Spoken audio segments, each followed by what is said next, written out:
How do we deal with all this cancer stuff? We've heard the words, I'm sorry your test came back positive, you have cancer.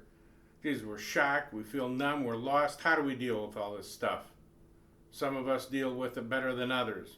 I'm Steve Ward, a cancer, heart attack, aneurysm, caregiver, and job loss survivor. And I can say that cancer for me has been a blessing, and it embedded in me a deep passion to give back. And I wanted to learn more and learn the intricacies of the cancer journey in hopes to help others better cope to improve their journey. What I did was take what I had been using, because at the cancer center where I was treated, I was told I'd been the most positive person to come through there in a long time.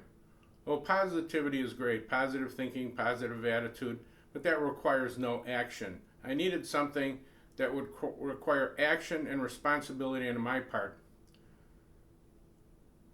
So I took what I had used, and then I attended support groups, heart support groups, cancer support groups, COPD support groups.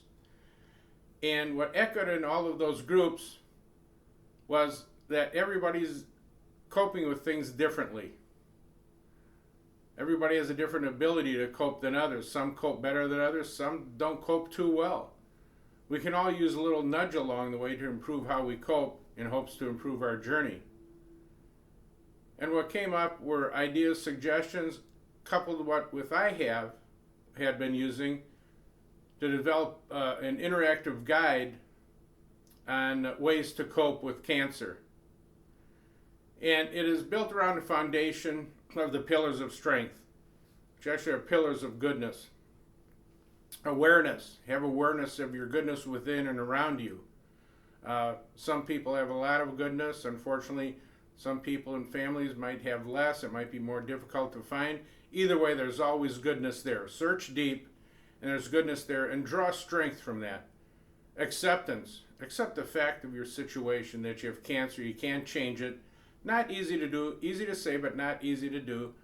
But accept it. Once we accept that, we kind of have some freedom to move forward. Humility.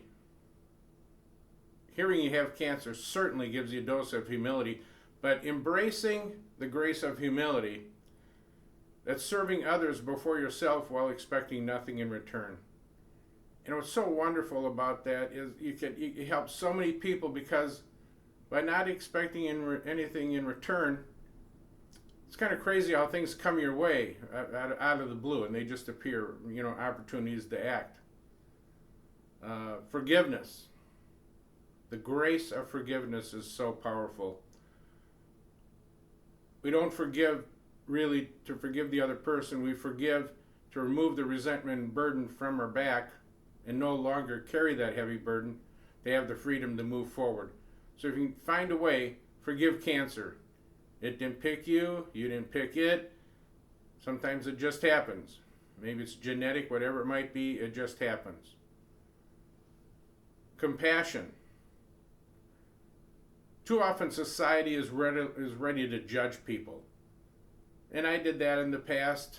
I'd, judge and that. And since I came up with an original quote that is, compassion is softening someone's pain, judgment is missing the opportunity. And I follow that.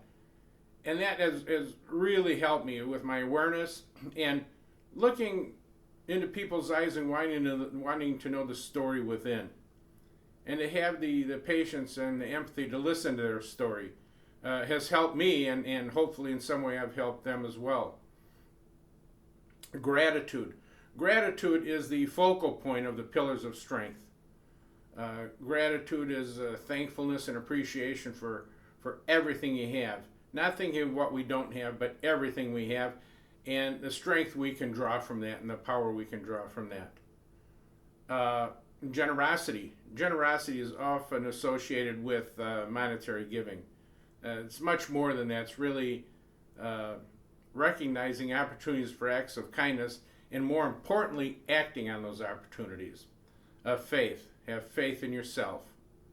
Have faith that you can do this. You're being tested, obviously, but have the faith that you have the will within. It's there. We just need to find it. And then determination to give you the motivation to win. And hope. Always have hope. Have hope so you never give up. Don't let cancer win. Cancer will never win as long as we manage our journey along the way. And that's what we hope to do, is use the pillars of strength to manage our journey in hopes to better cope and improve the journey. Now, each pillar alone is very powerful, but collectively, they're a strong tool to help you along your journey. Also, know that crummy days happen with cancer. You're going to have some bad days, some crummy days, and that's okay. They just happen. We don't need to know why. We don't need to explain why. They just happen. Now, we want to use the pillars of strength and our goodness within to minimize those days to maybe 1, 2, maybe a 3-day stretch, but no more. Because we now have a way where we can manage this and minimize the crummy days. They have more brighter days and just more healthy days. Adapting to cancer, there's a transition period from being diagnosed to adapting. There's no set timetable, but life has been turned upside down. There's uncertainty now, and we need to adapt to this situation. So be patient with yourself. To adapt, it takes some time. And talk about caregivers. Now, caregivers, they can be your support group as well, a very strong support group. What they're experiencing emotionally is not far removed from what you're experiencing as a cancer survivor or cancer patient. They too feel uncertainty. They too might think this is a bad situation. And they might have the fear of loss. So recognize that and caregive for each other. They'll provide caregiving for you and you provide caregiving for them. And it establishes a strong bond that can carry each and every one of you through this journey. So I wish you the best. And all this is contained in the book, Cancer, How to Improve Your Journey. And hopefully you'll find it helpful along your way. And as a reference when days might get a little tough, to bring them back to brighter days.